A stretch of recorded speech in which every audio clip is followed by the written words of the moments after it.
Hi everyone, this is the Aging Therapy Services channel. Welcome, and my name is Emily. I wanted to do just a quick video and show you my office, just so if you are considering therapy, what a therapist's office might look like. Now, keep in mind, I work with kids and adults, kids from 5 and up, so my office might look a little bit different than someone who works with just adults, or someone who's in an agency, or someone who's in a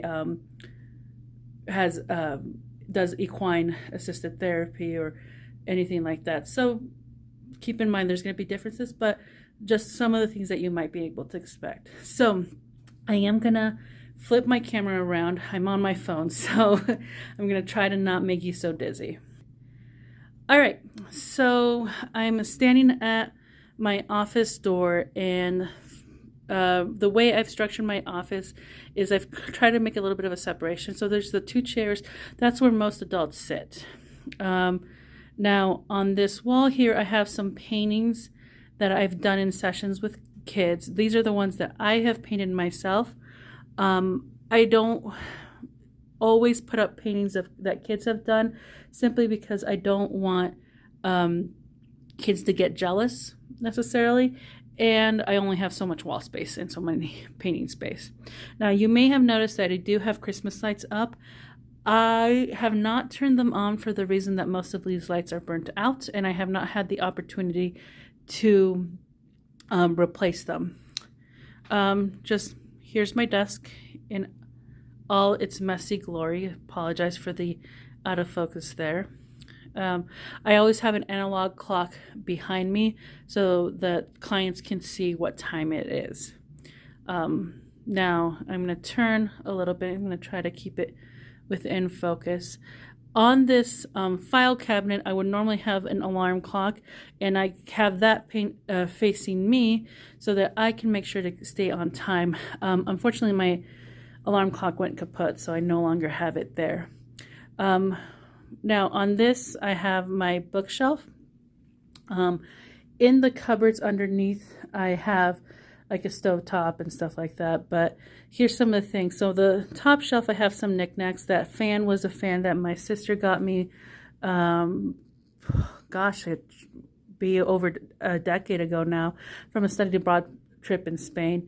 And this middle shelf, I have some binders from previous workplaces that I've collected, as well as some different books related to therapy. The DSM right here is the book that we use, and by we I mean therapists, anyone who does any kind of insurance billing, psychologists, psychiatrists, to diagnose individuals for different mental health issues. I'll do a video more in depth on the DSM some other time. Now I'm kneeling here so you can see this shelf, and here's books that I read with kids. The Weird book is a very popular one, as is Making Friends as an Art. I'll be probably going more in depth on those books in a different video.